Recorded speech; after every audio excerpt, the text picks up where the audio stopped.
Hello, this is Philosophy of the People with Stefan Bertram and Ben Burgess. And I actually had minor surgery yesterday. Oh, wow. What happened?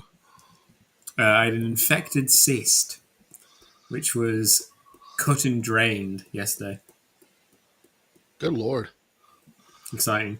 So while we haven't been here because Ben's been traveling, I've also been intermittently sick with an infection. So it's all worked out in a way by not working out.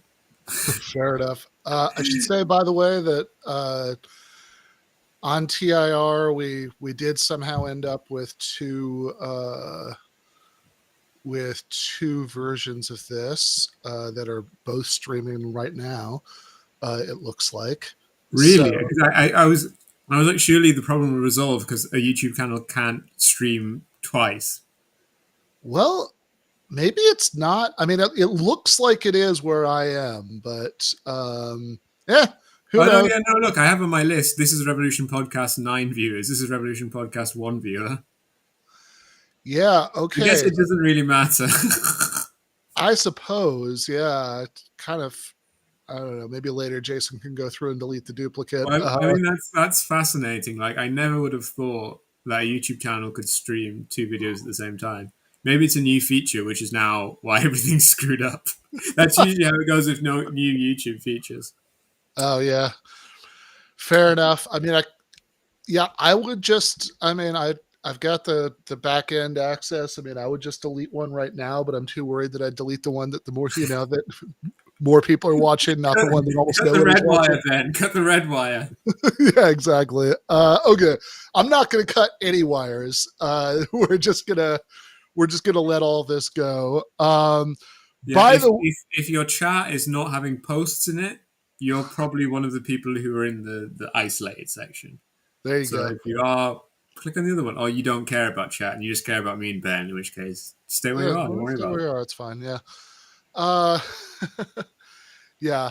So in any case, I should say, by the way, because I was meaning to say this at some point in today's stream, and I might as well do it now, that if you enjoy the artwork on the Substack, I would. Do you have the link, Ben? Do you want to put it in the private? I have the link. What website was it on, actually? Because it's the last URL I went to on that website. It's on GoFundMe. I just put the link in the private chat. Okay. So if you enjoy the artwork on the Substack, so that is made by our friend J. Andrew World, who also does the artwork on my show and also about 10,000 other things that don't involve me. But most importantly, those first two. And in any case, he also does lots of stuff for bands and other podcasts and whatnot. But his necessarily, given the change in technology, the only way for him to do a lot of the art that he does for us, and certainly all the art he does for the Substack, is on an iPad. His iPad broke and he needs a new one, and it's just not let me tell you what, I think the money he's getting from GTAA is not as expansive as it would be in a better world. And so he started a GoFundMe to replace his iPad. So I think we now have, okay, so we put it in the chat, and we'll go through and make sure that link is added to the description also, even for the dud version of this. It's probably going to get deleted. There are currently 3 people in the legally dud one. Oh no, it's 8-6 now apparently. Oh, okay, all right. So yeah, competition 50-50. Competition. I think because we haven't seen. The thing is, I think the message, if there was another one, it would come. It was blue in the chat. I think it's fake. But anyway, let's go on. Today we're going to be talking about socialism. We are indeed going to be talking about socialism. What's that? I liked your article this week because there weren't any 1,000-word segments about a taxi driver or anything. I don't think there was. So wait a second. Do you mean the one that came out this week or the Sorry, I mean the one that we're discussing today.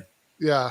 Yeah, I It don't was think all there's. it was very tightly focused. I don't I think did, there's I did, anything about a taxi in any of them. I mean, like in. the taxi was the mold bug one, which was relevant. I'm just making fun of Yeah, I people. mean, it wasn't really a diversion. It was more just like, here's some stuff that he said that seems relevant. But yeah, fair enough. So, but yeah, this Mike Beggs one is definitely one of the ones where the self-imposed 3,000 word limit was probably helpful because I it mean, you was managed to say a lot in those words, I thought. definitely a struggle to stay inside it. But yeah, fair enough. There is a game, Ben, called Victoria 3, which I Okay. think I've described to you before, which was I was reminded at various points through this article, because in Victoria 3, you manage a country from 1836 to 1936, and you try and develop its economy into a modern capitalist state. That's the inevitable fate of all countries, apart from all countries which then develop to some kind of early stage of socialism. Right. But one really annoying thing about imposing, like, it's nice to have free market capitalism in this game because then you, the player, don't have to manage everything. But you can also impose kind of a cooperative model of economics where the pops own the kind of the normal people own the buildings which exist, and then all the capitalists and aristocrats are made unemployed. Yeah. But it's actually not actually very fun to have a cooperative model of ownership because these pops who own these buildings, unlike capitalists, they don't invest their money. They just spend their money on cars. Right. They spend their money on consumer goods, which is obviously good for the economy, but it means that the government or I mean the banks or whatever, the government, the state has to then tax them and then spend their money in order to expand the economy, which I was reminded of so much when I was reading your article today. Yeah. I've played Pac-Man. Haven't played Victoria 3. Can't speak to that. Oh, and uh, Ms. Pac-Man. you should talk to Gene about it. It's a great game. Sure. The most Marxist video game. Yeah. No, Um, this is the most culturally non-standard thing about me as a American white dude of my generation that I've just essentially never played video games. I mean, good for you. It gives a lot more time to read books and so on and so on. They are ultimately probably not the lowest form of entertainment. They're probably actually, I think they're probably better than actually watching TV because at least you're not completely passive. But they're down there. Yeah. Yeah. I mean, I think it's probably better for you mentally than TV, but it's probably one of many things that exist now that, But it is more asocial compared to TV because I mean the best right. way to watch TV is to watch TV with friends and then not really watch the TV but to watch your friends. Yeah. Uh, But the fair kind of enough. question that was pressing upon me reading the article, which you don't go into, Sure. but it's fine because you go into lots of things in the article. And talking about this will then go into the stuff in the article without just repeating the Yep. content in there. Is what is a market anyway, and what is a socialism? So Sure. especially in terms of like are markets like are markets something which is fundamentally driven by prices? Mm-hmm. And what's the kind of and the relationship between kind of socialism and proletarian self-management, because quite a Sure. lot of the stuff described, I was thinking like you know socialism can't merely be proletarian self-management because we can imagine a society which is basically identical to ours in its political economy, apart from we get rid of the bosses class and say take all the profits that the bosses class would have, and then invest that into pension funds instead, but otherwise have an identical political economy. And that's not necessarily, I'm not suggesting that's at all likely, but it's entirely possible, I think. But then it seemed basically that someone that you quoted, not the main guy, basically advocated for this, Oh, John Romer. who seemed to, reject like Yeah. workers' democracy and so on and so on. Yeah. So, okay. So I think there are a bunch of stuff going on in those questions, but, probably the question that I, find the least interesting out of all of those is what's a market, because I know that there are economic theorists who have like incredibly broad definitions of what counts as a market.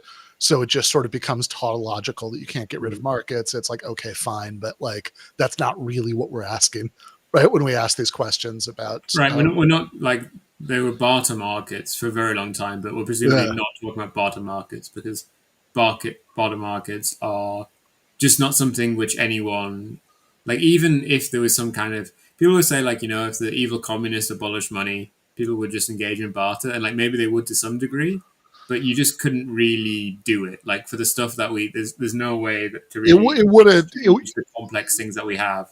like you could imagine a moneyless economy that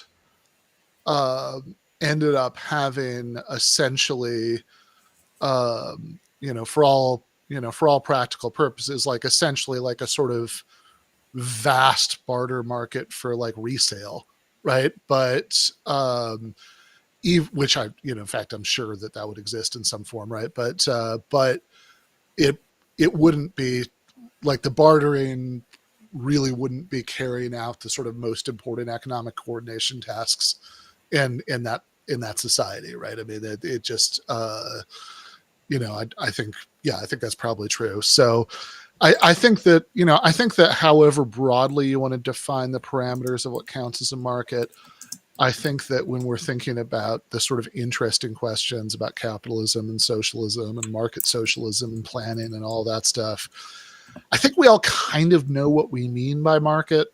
In other words, that, certainly, because, I don't really know anybody who says, oh, we probably do need to retain some market mechanisms, but it's going to be some kind of wacky market without money. I mean, I guess like maybe Paul Cockshod in a weird way, but like, that's but mostly I think that's not really what people are saying, right? I think usually when people say, oh, we need to completely get rid of markets or it's not socialism, or then other people respond, no, I don't think we can do that. I don't think we know how to do that yet, but we can, here's a form of socialism that would still have a role for markets. I think everybody kind of knows what everybody else means by markets in that conversation, right? Like in other words, that you're doing, so Mike Beggs, who's the guy who I'm talking about in this essay, right?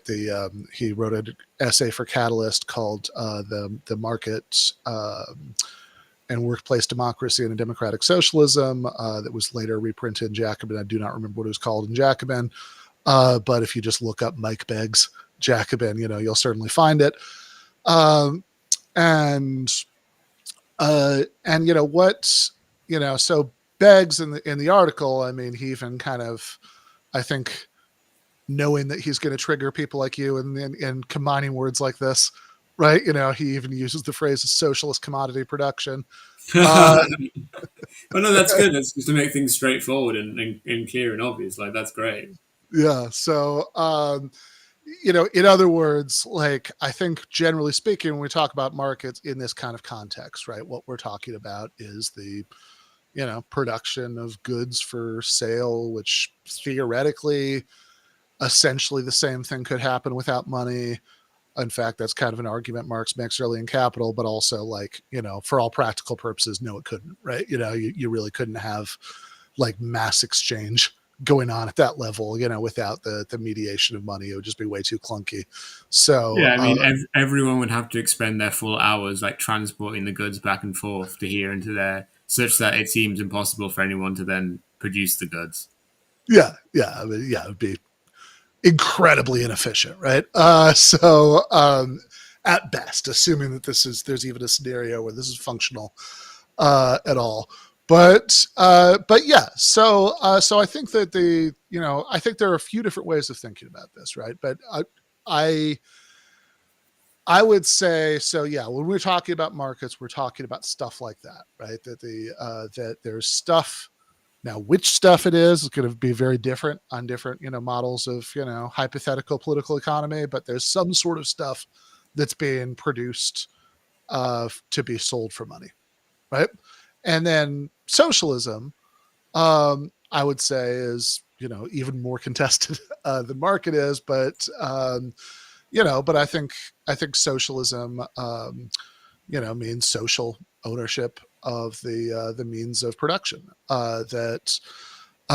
So that rather than the means of production, being owned by owned by private individuals who then employ people to work there, or rather than one of the sort of kinds of ownership and control relationships you had in various kind of pre-capitalist class societies, that workers or broader communities or a combination of the two own the means of production, and I'd say that definition is one. It's useful for our purposes here because it doesn't pre-decide the issue. It's neutral, with regard to whether there's money in some market mechanisms, and um, and I think that I'd also note, right, for people who are and this is also,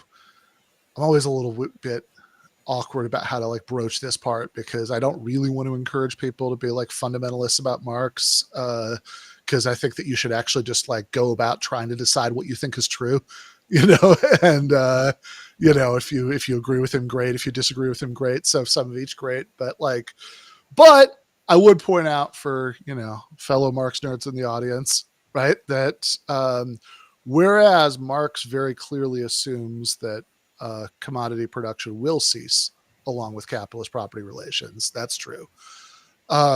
When he's, Marx doesn't go around giving you definitions of terms usually, because why would he do that? But when he is referring to socialism, what we think of as socialist future, almost invariably the way he refers to it is in a way that's like along the lines of the definition I just gave.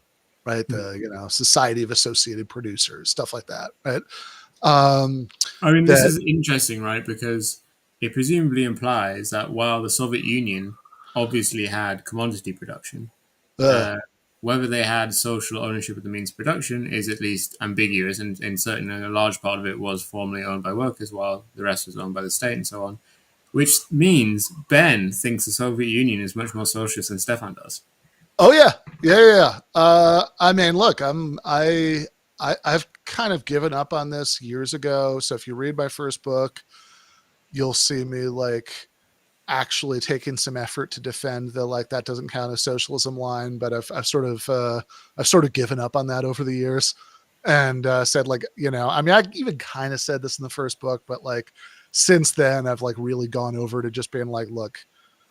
Maybe there's a sense in which it is, or, if it's socialism, it's certainly not the kind of socialism I advocate, etc. Right? Right, because, like, it's not like capitalists defend every kind of capitalism. I mean, they really, Right. it seems more or less that they never defend any actually existing capitalism normally. Yeah. There's a weird combination. Like oftentimes I think they go back and forth, sometimes even in the same paragraph or the same sentence, between,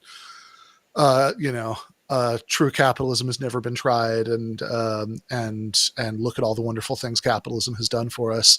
Yeah, when the first farmer exchanged the first seed of grain with another farmer, that was capitalism. Yeah, exactly. And also, it doesn't currently exist in the US. It's just a status illusion. Right. Yeah, I should say exactly that. If you want to, and there is actually, like, I'm glad you broached this issue about the Soviet Union, because even though it's not what I was talking about in this essay, it has always been interesting to me that there is this parallel between, what used to be called an old-fashioned Trotskyist speak, the Russian question, right? Like what to say about the class nature of the Soviet Union, and the market socialism question, right? Like that in that there's, whether people say one or the other, would count as socialism. I mean, I think the shape of those debates are different, but I think they do parallel each other in interesting ways. And it's like helpful. Right, and the kind of the things advocated in the article you wrote, I think, are not kind of. I mean, I think they're more similar to the Soviet Union than our current economy is. In certain respects, yeah. I mean, look, I think that certainly, and this is one of the reasons that market socialism is sometimes, an unhelpful or misleading term, that certainly there's a vastly bigger role for state planning in this model, right? And it's just that you don't, it's just that they, and to a certain extent, right, this does mean a contraction of the market, right? That there's, Right. you know Market socialism means demanding less market than we currently have. yes, Just exactly, just right. more market than zero. Yeah, exactly. More than zero market, precisely, right? That's what the adjective market means in market socialism, which is perhaps, as I said, a bit misleading, right? I mean, it's like if you're that, I don't know. I mean, if you're advocating some some form of, libertarianism where you're almost, where you're like dramatically reducing the state, but then, okay, should, sure, maybe we need the police and fire department. Say, oh, okay, so we'll call this view state yesism, right?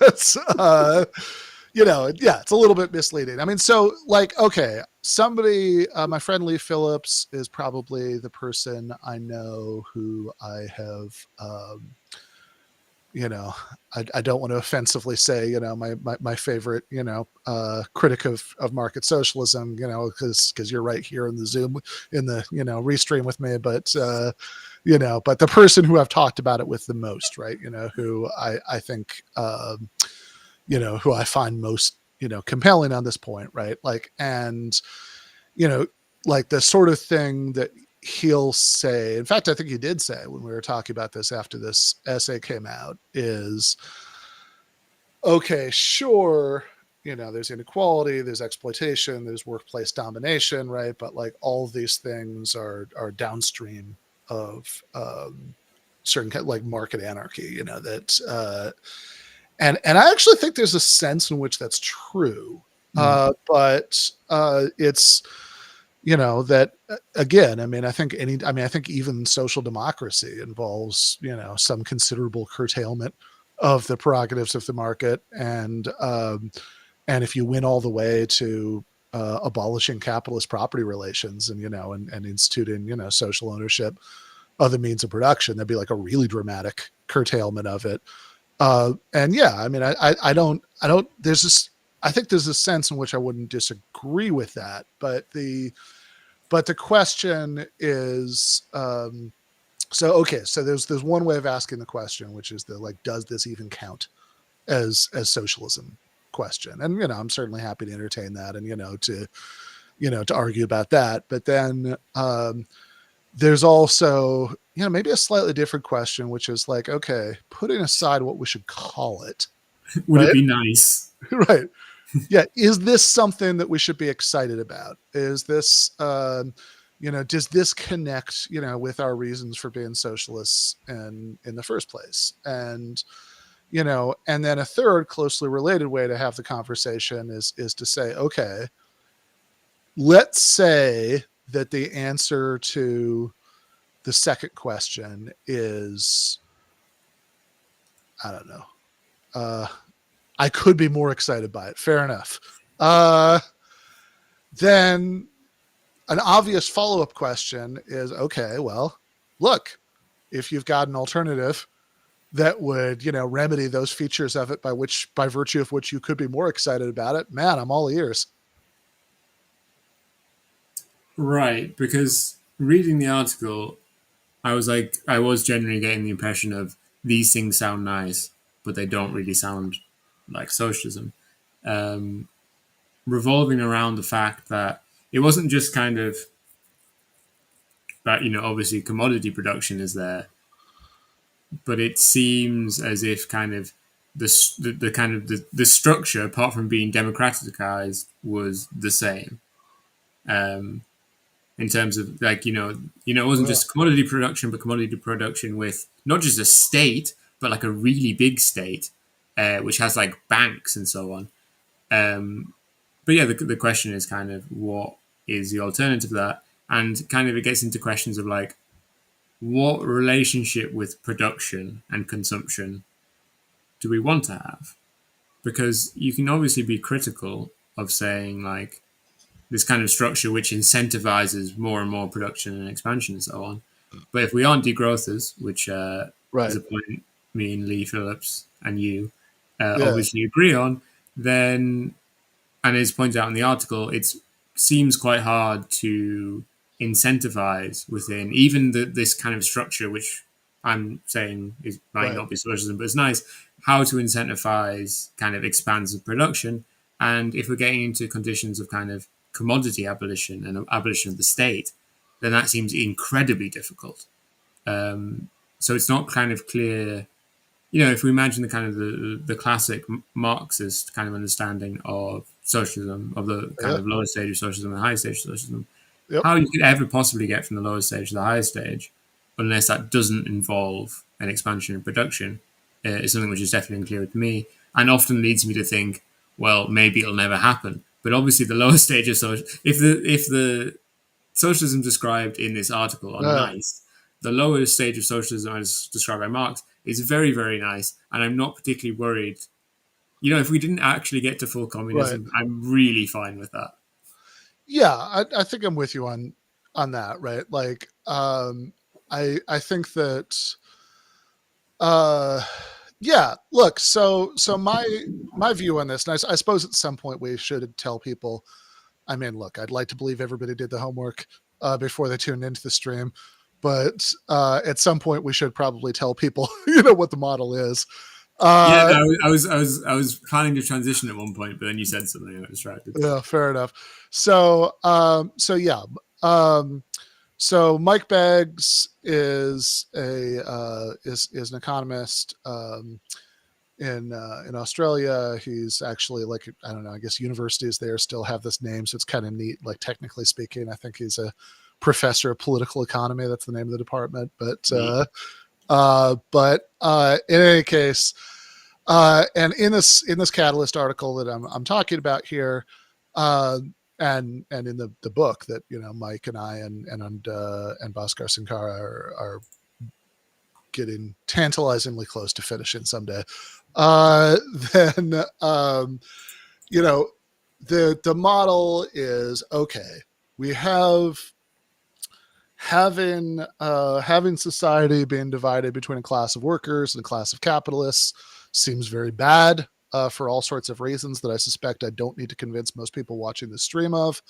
Uh, but uh, but then the obvious question is, if that's not going to be the case, right? What's the alternative? And it's funny, actually. So for anybody who read the essay that came out today, I sort of briefly mentioned this argument that very late Rawls makes, where he sort of finally admits at the bitter end of his career, like earlier on, he'd been like, in Theory of Justice, he's agnostic about capitalism versus socialism. He says, oh, that's an improvement. And at the very end of his life, he finally acknowledges that capitalism really does not require you to meet his requirements of justice. They said, but even there, he's still too squishy to just say, okay, therefore socialism. And so what Rawls gives is this disjunction that's like, okay, either you can have socialism, or you can have what he calls property owning democracy, which is incredibly vague, but seems to mean that ownership Because is. when he says property owning democracy, it makes me think of, like, Athens, Yeah, right. like the most extensive slave society in history. Yeah, which presumably he does not want. So I think what he means is that somehow or another, the ownership of the means of production aren't collectivized, but it's rather diffused, so widely throughout the population that there really isn't like a class of propertyless workers anymore. As far as I can tell, like I said, this is me guessing, because he doesn't really explain himself.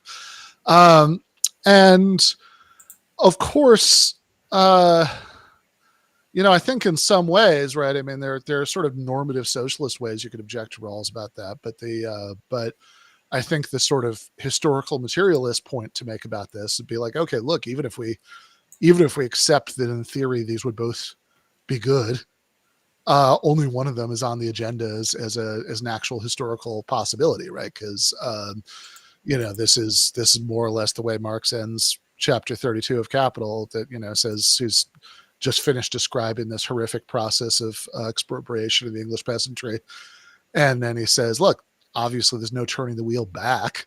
Right? That's like, the only way is through, based. Yeah, exactly. Right. So, we can't go back to a society of smallholders, but we can go forward to the expropriation of the expropriators. So if you see that as the basic mission statement, that we're expropriating the property of the capitalist class and having some form of collective ownership, then the next question is, well, okay, we did that already in the Soviet Union and many other countries. And you can argue that the Soviet Union doesn't count as socialist, consistent with the definition I gave. I'm not particularly interested in making that argument, but you could take the kind of line that like James Conley takes, that like, state ownership counts as socialism to the extent that, the working class owns the state. Right. But in any case, putting that aside, it doesn't really seem like the problems with the Soviet economy can all be blamed on lack of democracy. It seems like, yeah, look, I'm sure that in a more democratic version of the Soviet Union, they would have, like the worst things that happened in that system wouldn't have happened. If Stalin had to worry about winning, the Ukraine in the next election, right? Then probably the Great Purge wouldn't have happened, or it would have been a lot less purgy. But it's not really clear how it would change, like the economic crises of the 80s. Yeah, totally right. It just doesn't seem like the sort of day-to-day frustrations of Soviet consumers. It seems you get into like an economic tailspin. Cooperative ownership and kind of strong democracy is probably going to like lock you more into that tailspin than like some big state which can take like radical measures to get you out of it. Yeah, maybe. I mean, I think that certainly whatever else is true, like it seems like the problems with the Soviet economy don't seem to, like, it's not obvious, like whether or not you think it would make it worse, it's definitely not obvious that democracy would have made it better, like, or at least significantly better, because, certainly if you try, just as like, I always like to think about this just as a quick thought experiment, like, okay, imagine a version of the Soviet Union with free speech and multi-party elections, and maybe, whatever party gets the majority to form a government and appoint the head of Goshplan, right, to plan the economy, right? It doesn't seem like there's anything about what I just described that would have made them better at the sort of basic economic coordination problems the Soviet system was bad at. Which is to say, coordinating production priorities with like fine-grained consumer needs, and having and even sort of efficiently allocating capital goods, and like these seem to be the sort of, I mean, it's not a very exciting story, right? But I think it is a true one, right? Like these seem to have been the things that model was really bad at. And I think that those of us who want to have another go at it, the whole expropriating the capitalist class thing, kind of owe everybody else an explanation of why the same thing will happen this time. And so, in service of that, yeah, the model that's suggested is one that, both, tries to take on both obviously the lack of democracy in the Soviet system, but also the, the sort of sources of the most like crippling economic inefficiencies in that system, by saying, okay, well, one thing you can do is, if it turns out that, to solve these kinds of calculation problems, you do still need a private or quasi-private sector of commodity producing firms, these can at least be worker-owned firms. But then you said something really interesting earlier. You said that, okay, we could sort of imagine like changing nothing but that, right? And I think it's sort of true that we can imagine that, but I have a really hard time imagining it lasting for more than 5 minutes. Yeah, If the point was like I was doing philosophy. I was making a point in uh, principle that this is about possible, whether it meets the and definition, yeah, thus these two things can't be identical. Proletarian right. self-management and socialism are distinct, at least in principle. Um, yeah, I mean, self-management is an interesting phrase, but maybe I'm being too pedantic now. So that's because people also use that to describe things that happen within capitalist ownership, really. But whatever, I know what you mean, right? Workplace democracy, right? So yeah, if you change nothing except to change the ownership of every existing firm, to like transfer the ownership of every existing firm into the hands of workers, then the problem, and as like a lot of, as I'm sure somebody like Lee would point out, right, the obvious problem is that look, in the churn of market competition, some firms are going to be more successful than others. Some are going to go out of business. In fact, honestly, that itself is a feature, right? Because that was one of the main problems with the Soviet economy, that they didn't really have a mechanism for firm failure. So there's a lot of Yeah, like, like we want firms which don't work to not exist or change yeah, rapidly in exactly, order right. To to have this incentive to become good. change, so they can keep in existence or whatever. Yeah, totally, right. Um, so yeah, some firms are more successful than others. Others go out of business, and you change nothing but this. Then it seems like, look, even if you asked a magical genie, here's my wish, right? That they have, the genie, you found the genie in the lamp right after you finished reading Richard Wolff's, book about democracy at work, right? I said, okay, your wish is that all of the existing firms are going to be transformed into worker-owned collectives, but nothing else is going to change. Then yeah, as some of them in the churn of market competition are less efficient than others, they go out of business. Then you suddenly have people who are desperate enough that they would be willing to take on jobs as wage laborers, and you have a incentive for the more successful firms to take people on that way, right? So Mondragon, for example, in real life, is this famous giant cooperative in the Basque Country in Spain, and says especially beyond the Basque Country, they all have taken people on, right, as wage laborers rather than members, because they're responding to this incentive with from the way that the current setup works, right? So I know that was a lot of buildup. So just as quickly as I can, right? Like the suggestion is uh, that you have, as with lots of socialist models, the commanding heights of the economy are state owned. So that's certainly stuff like transportation, energy, broadband, etc. And I think crucially for the model, finance. And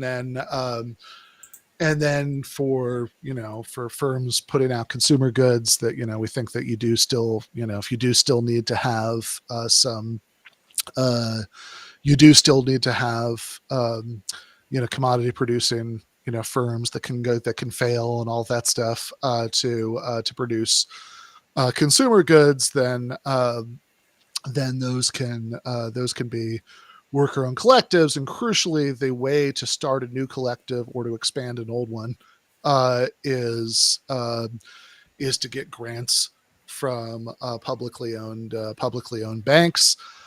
So as a matter of policy, that could only could only get one of these grant. Like traditional capitalist firms need not apply, right? You can only get one of these grants given worker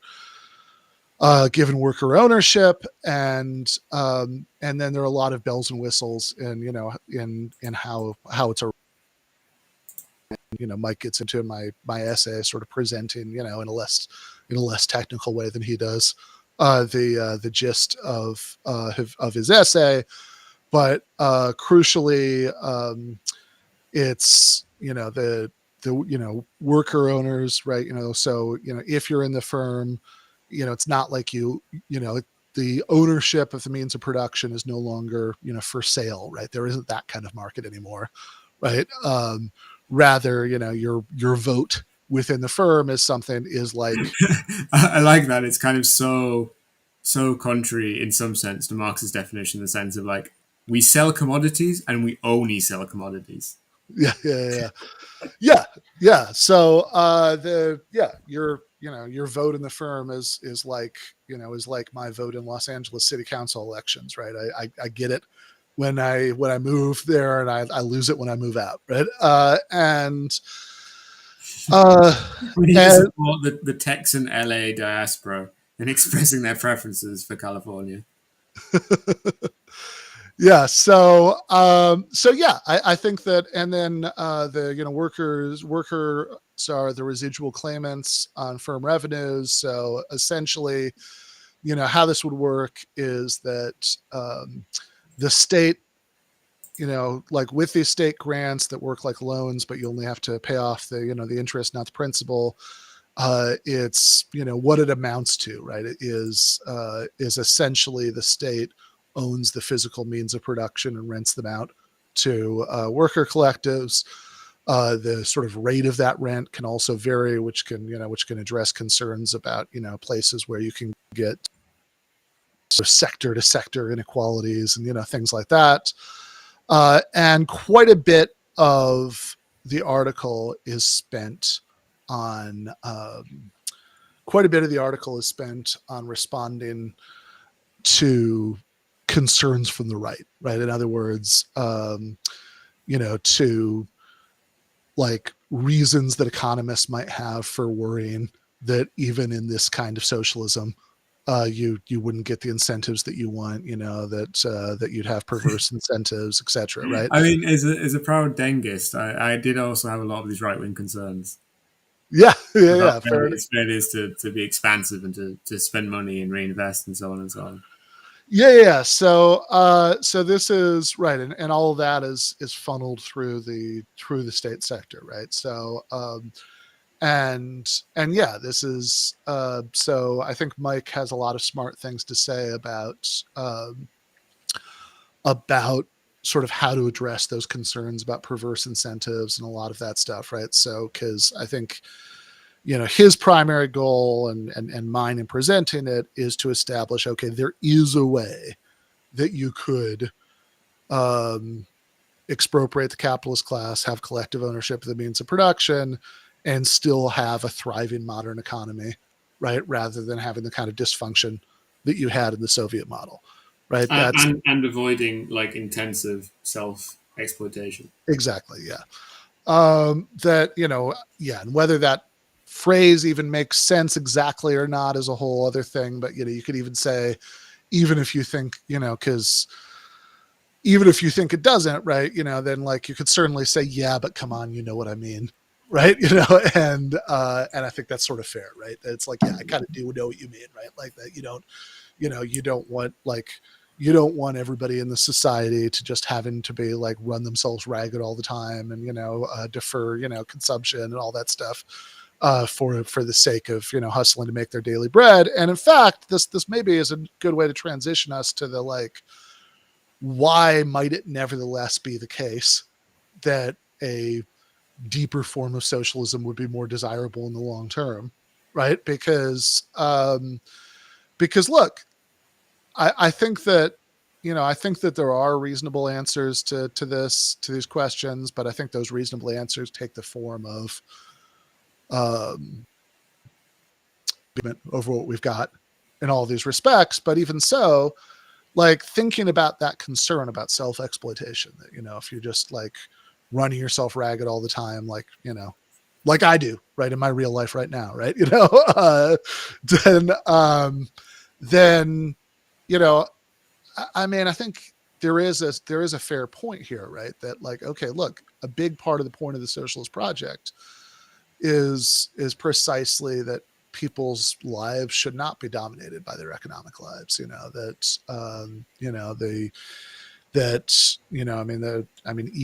Even sort of basic reformist stuff like the workers' movement has always fought for shorter weeks, but like in the long term, I mean, you were talking about the transition from the sort of lower phase of communism and critique of the Goethe program to the higher phase. like, and I agree with you that it's, look, whether or not that sort of higher phase, there's so much superabundance that like all these questions about distribution sort of become beside the point. Whether or not we're ever going to quite get that, it's at least the case that the closer we get to that, the better off we are. Right. I mean, that's clearly true, right? That the less people have to work, right? The more you can spread around whatever tasks still need to be done, the better, right? That's definitely true. So, the way I would see this, and the essay does start by pretty hard on for economic planning, right? Just to kind of like remind left-wing readers there is a real problem here to be grappled with. But the point, as I see it, of the project isn't to say, here's as far as we can go, here's where history stops, I don't want anything beyond that, right? Yeah. The point of the project is to say, hey, it's to convince people that read Jacobin who might not be on board to be on board. Yeah, convince people who might read Jacobin because they like the advocacy for social democratic reforms, and they sort of share the general antipathy towards normie liberals and all that stuff, but who might not really believe, as lots of people who want to believe this don't really believe, right, that anything beyond capitalism is possible at all, right? That they think that this, as much as they might want to, right? I mean, even there's a reason why even so many of the leading politicians who might use the word socialist in the world today never actually talk about socialism, right? They only talk about the problems with what we have right now, or the sort of reforms they advocate, right? But they don't talk about socialism after capitalism. And I don't think that's because they're all sellouts. I think that that's because after the experiences of the 21st century, a lot of people just lost the faith that there is something there, right? That there is like a possible way of organizing society past this. And that's what I really want to convince people of, that it's like, yeah, we can have we don't need a class of private capitalists. We can have collective ownership of the means of production. And if you've got like a well thought out proposal for hey, here's how we could have a even stage one critique of the Gotha program society, and here's exactly how it would work, right? Then great, right? I'm listening. But I do think that that's a lot harder than a lot of socialists realize, to actually get a convincing account of how that would work. I think that I think it sort of seems easier the less time you actually spend thinking about it. I was just thinking now that it's kind of there's a certain contradiction in writing cookbooks for the future as a socialist. Yeah. So I agree that's perfectly fine for Mike Begg to do it, but I think it might have been for the best that Marx didn't. Because if Marx had written a cookbook for the future, Lenin would have tried to do it. That's very true, actually. He would have really tried his best to do, because he was a very orthodox Marxist, apart from his great edition of Imperialism in its importance of structure to capitalism. But otherwise, he was a very, very orthodox Marxist. And he would have just loyally done what Marx had suggested, which probably would have been widely inappropriate for the real conditions of Russia. Oh my God. I mean, look, I think that there's in the conditions of Russia. Well, look, I mean, Lenin started out as an orthodox enough Marxist to be perfectly aware that Russia couldn't leapfrog from semi-feudalism to socialism without borrowing somebody else's industrial base through the revolution spreading to the West. And then, when everybody was surprised that the revolution survived but did not spread to the West, right? That was the one outcome that nobody thought was going to happen. Yeah. Then, it's like the narrow bronze path. Yeah, exactly, right? Because it's everybody thought it would either be defeated in Russia or it would spread to the West. So yeah, when it turned out it was on that path, then I think he kind of tried to make the best of it, with the NEP and like the kind of thing that he was saying. And importing, like, trying to import American capitalism without importing American capitalism. Yeah, totally. And if you read like one of the last things he wrote is an essay called like On Cooperation, where he says that there's that like basically he endorses what would later become Bucharianism, right? That there's that like, we should, it's like in the long run, we'll like slowly incentivize like rural, collective farms, but like it's, you get the sense reading it, he thought this was going to be like a 50-year process. And yeah, which is like maybe not great and not that plausible. I suspect that if Bukharin had won the faction fights in the 1920s, maybe the Soviet Union in the long term would not have been that socialist, but it also probably, if it sort of became Sweden with nukes, that would probably be like the least bad thing. The problem is, I think Stalin in our timeline got really lucky, not in the sense that he won out against who he won out against, but rather by the enemy he faced from 1939 to 1945. Right. Because him having faced the industrial might of not just like a capitalist country who's trying to destroy the revolution, but the worst capitalist entity ever to exist, who wanted to exterminate the Jewish and most of the non-Jewish population of the Soviet Union, really basically backwardly legitimated his process of crash industrialization. While if Bukharin had come in and not done that, and events had developed similarly, because maybe they wouldn't, and maybe Bukharin would have formed a proper alliance with the French, and the whole situation didn't happen. But if Operation Barbarossa had happened against they would have lost, USSR, then the Holocaust would have succeeded.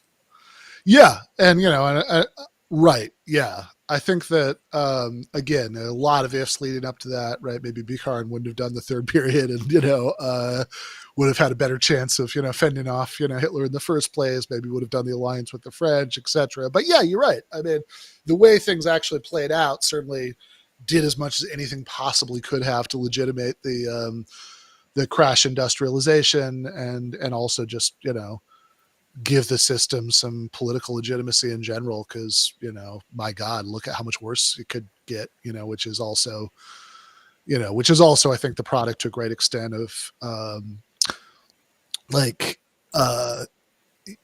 mean, the Hitler and his closest associates just being just like really, really, really, really deranged ideological fanatics, because you'd even have all these like lower level Nazi officials in Eastern Europe be like, I don't know if we kind of treated some of them, like they were human beings, that like maybe we could like pacify some of these insurgents, that it's like, nope, we're not doing that. Like this is, I read a little while ago, what's his name? William Shearer's book, The Rise and Fall of the Third Reich. And, it's one of the things that like really came through to me from that book, that like the way we, it's like, okay, it wasn't particularly fun as like a non-Jewish French person to live under the Nazi occupation of France. That was bad in many ways.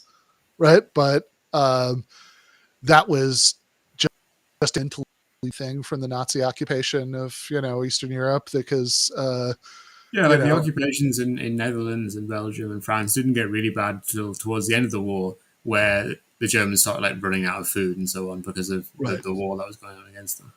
Yeah, I mean, by and large, it's like, yeah, obviously, the Nazis were willing to brutally crush, partisans everywhere, and et cetera, but it's like they basically thought French people were human beings, and they basically did not think Slavs were, so yeah, there you have it, right? So yeah, I think it sort of worked out to Stalin's benefit there ultimately, but I would say to what Sam said here, that the Soviet positioning as dictated by Stalin in 1941 is, on the other hand, Stalin's greatest crime.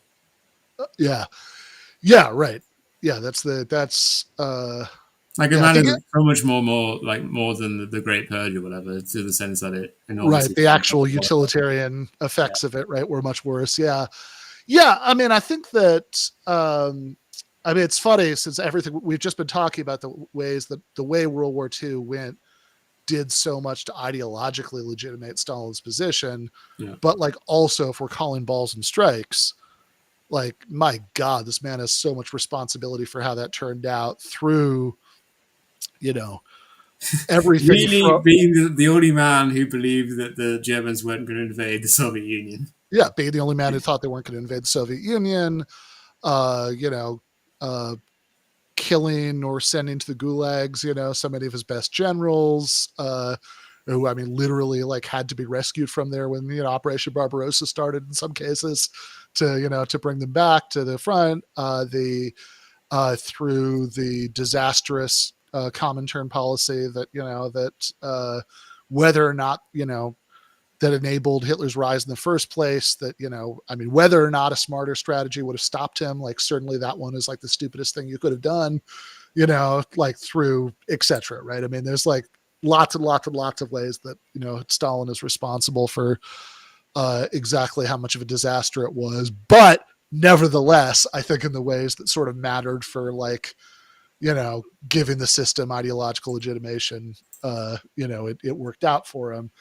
But, you know, in some ways that, you know, to take us back to where we were is actually the particularly damning thing in terms of the flaws in the economic model, because, you know, obviously Stalin was way more of a monster than any of the Soviet leaders who came after him.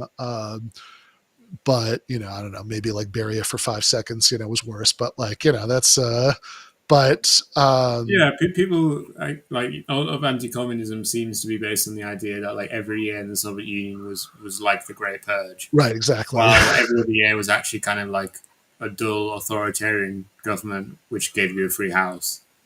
Yeah, totally. I mean, that's the like there's that always bothered me, like that's one of the reasons the Chernobyl show bothered me, besides the fact that you know, of course, right? Because I don't know, there's got to be some sort of political insult that covers why I would think this, but I am actually extremely pro nuclear energy. But you know, beyond that, right? I you know, it's like, you know, just the way they'd like show people being like casually shot and stuff like that. It's like, come on, man, it's the 80s. Like 1985 in the Soviet Union.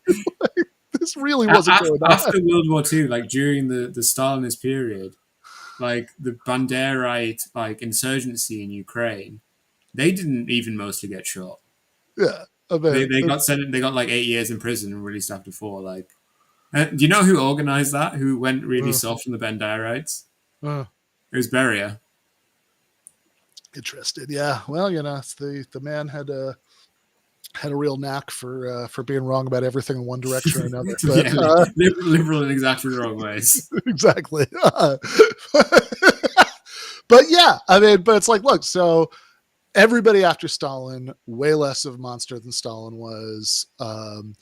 And, you know, like even before Gorbachev, I mean, like, you know, by the early 80s, I mean, even by the 70s, like it's not, you know, yeah, they'd like retrenched and become a little bit more authoritarian since the Khrushchev thaw, but like it, you know, the Soviet Union, whereas obviously, you know, they didn't have free speech and etc. Right. But like, you know, it was much less monstrously authoritarian when it really ran to ground.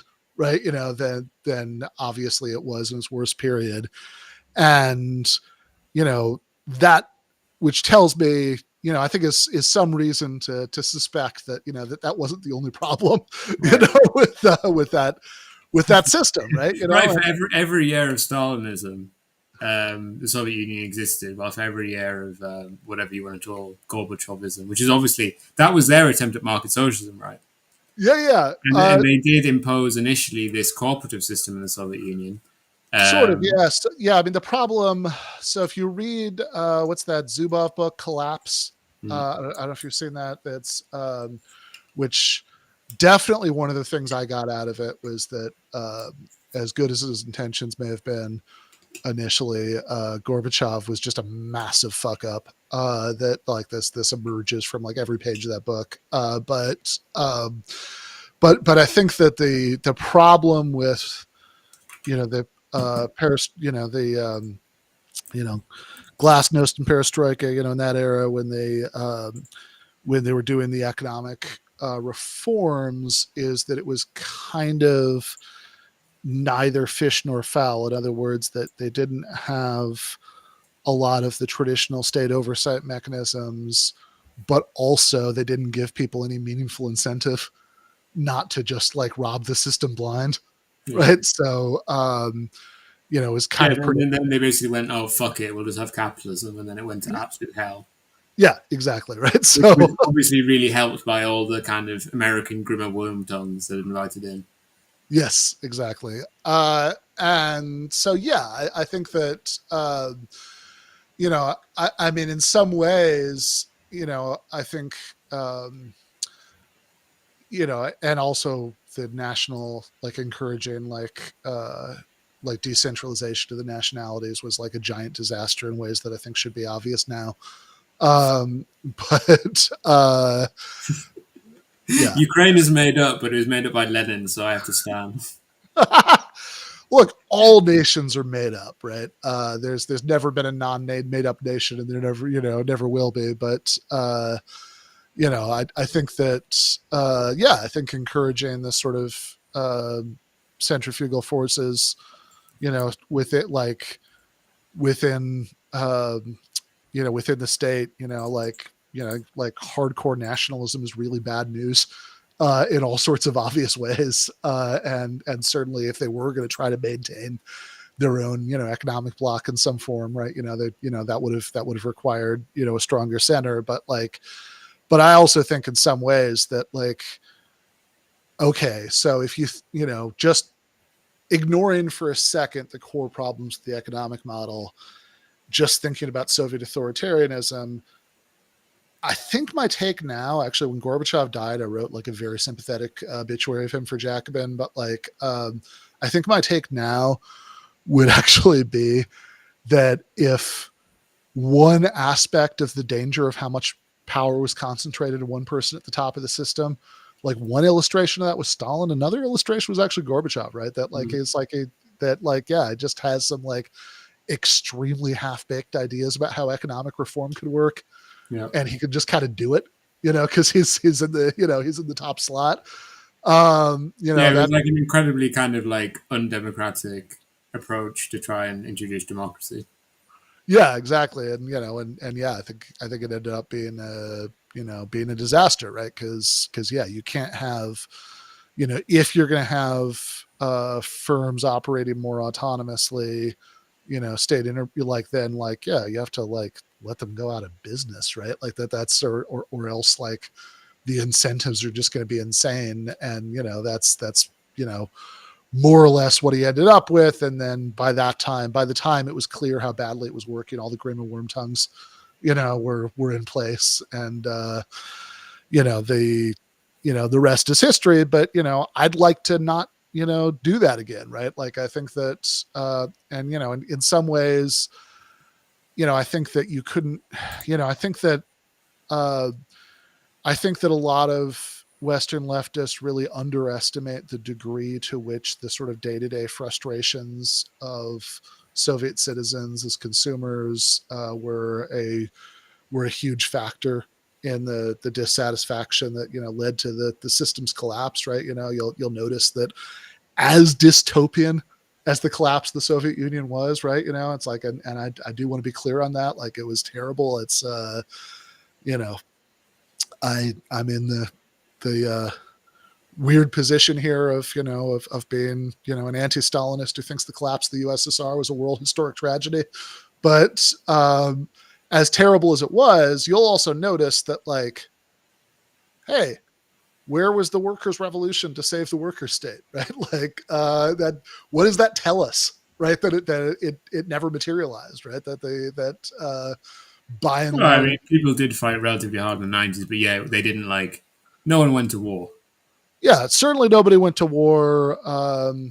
There just wasn't. Yeah, if say the 1994 election was directly rigged by the United States against the Russian Communist Party, that didn't lend to the Russian Communist Party, the Russian people being no, actually the communists won.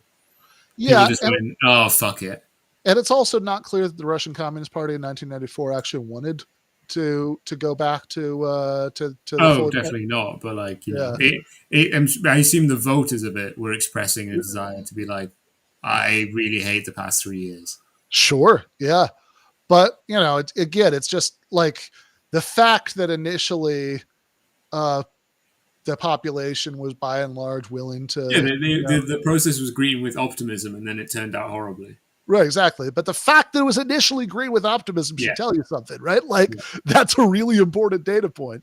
yeah. That and I think if you want to explain why it was green with optimism, I think that those day-to-day frustrations of Soviet citizens as consumers are actually a really important part of that story. Were bread lines real? And if so, why were there bread lines? Like, I don't really understand why there could possibly be bread lines. Like, was it just they didn't have enough kind of shop consumer staff? Like, was it?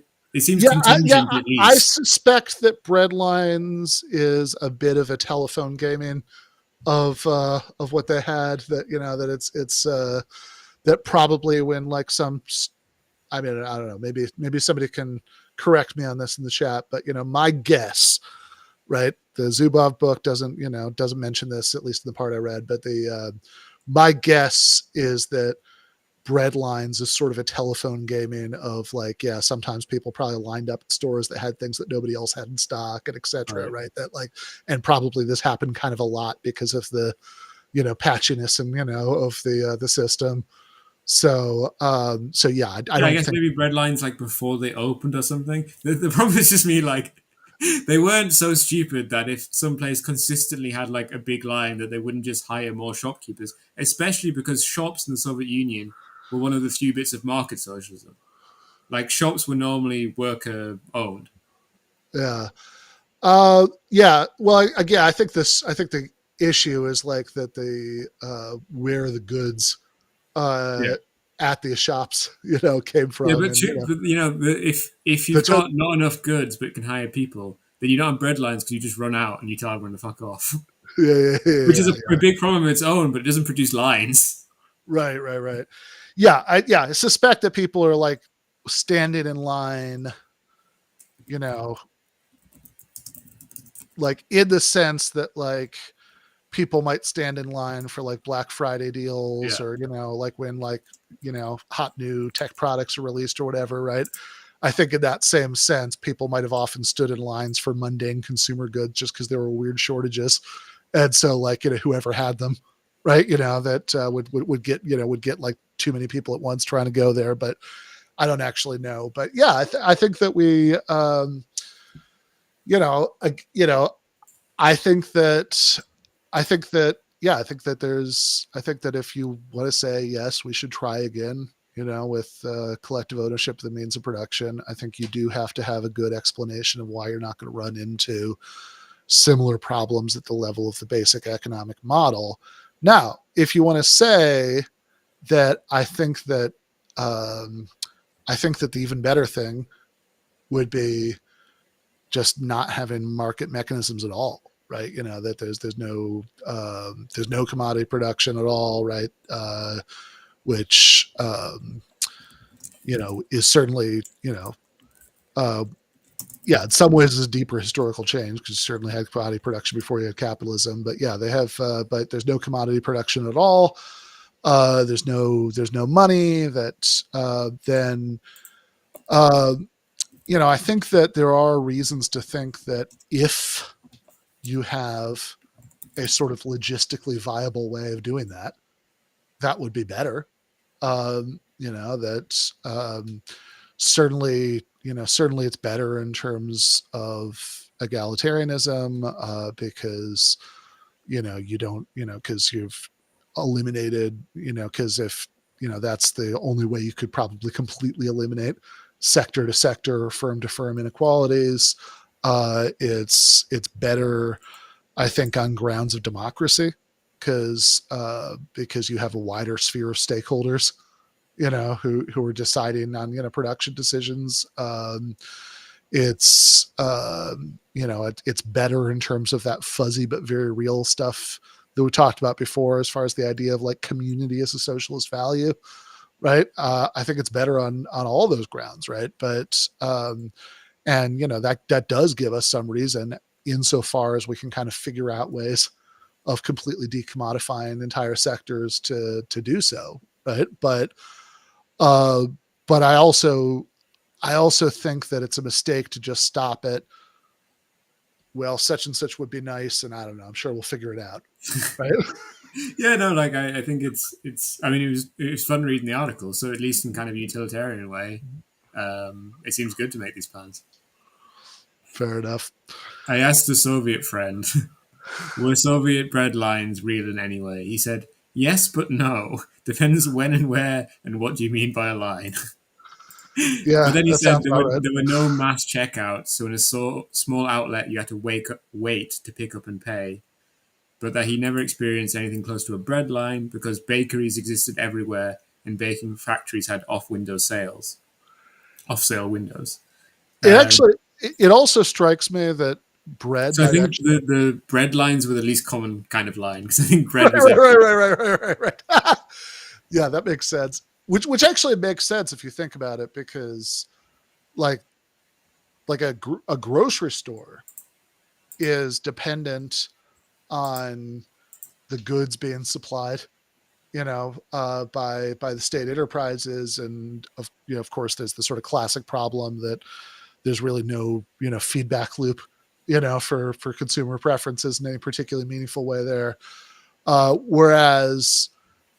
Whereas the bakery, I mean, they're, I mean, presumably, if in a bakery, you're baking the bread right there on the premises, right? So Yeah. like, assuming that Goshplan can at least get it together to get you enough yeast, right? Then you should be good. Yeah. Like, yeah, it seems hard to fuck up bread, and I think they didn't. And then there's also confusion. Like we talked about, like everything being the Great Purges. People also take it as if the Soviet Union was constantly in famine, Right. as Yeah. opposed to having lots and lots of food from every point from like 1955 onwards. Like that was definitely electronics, stuff like that, immense problems. Bread, things like that, not. Yeah, I mean, I think if you want to talk about the economic dysfunctionality, I think they ended up having to import a lot of wheat from abroad and et cetera, right? But Yeah, they made sure they had enough though. yeah, but they did actually get it together to make sure that nobody was starving, certainly, right Yeah. after World War II. Yeah, and that's always the thing about this stuff. It's like you can't. So much of the discussion of what these countries were like is this like nonstop, incredibly stupid debate between people who think that people who think that this was actually like a really wonderful form of socialism, that everything worked great, and Oh, what are you because talking there'll about, be some people who are like, and if people who think that you it was like Narnia before Aslan, always winter and never Christmas. if people really will say like, if you think if you don't support living in the Soviet Union during a famine period during the Great Purge, then you don't act. Then that was real socialism. You don't believe it, and then there'll be tanky style people who go like, yes, actually, I would have loved to live uh, in southern Russia during the famine period during the Great Purges because I'm a right. local. Right. Whereas it's just like, I don't know. It seems like the boring truth is that these are like complicated societies that had a lot of problems, and there's a lot of stuff you wouldn't want to recreate, but like also it just wasn't like a hellish dystopia, like every minute of the experience. Yeah. Great. What are you writing next week? I mean, we might do what if is Yeah. it been 3 weeks of socialism? 3 weeks of socialism It in actually has been one 3 weeks. pen. It actually has been 3 weeks of socialism. Since, yeah, I did, there was 1 week that I didn't write something, and then so it's been like 5 weeks since I would simply not be hungry. It's been like 5 weeks since there was a non-socialism one, because I did there's the Mike Beggs one we're talking about today, and then I wrote one about capital last week, and then I was planning on moving on and doing something non-socialism this week, but then there's this Joseph Heath is a Canadian philosopher. Is this Joseph Heath essay that was like getting all this traction online. That was like a little bit too on the nose for like the central interests of the Substack not to do something about. So I talked about that today. And in a way, I think it's actually kind of I don't know. I think all three do kind of go together, but yeah, whatever next week is about, it's gonna, I do in general try to alternate between sort of more general philosophy topics and the Marxier stuff. And I've really gotten away from that in the last month. So, it's, I don't know, man. I mean, maybe maybe I could write something about, proper names as definite descriptions or something. Oh yeah. Yeah, we need we need analytic metaphysics stat before we become normies. Exactly. Normie leftist online podcast. Exactly. We need to keep people guessing. Wow. So many background images. Okay, I'm gonna play the outro. Bye everyone.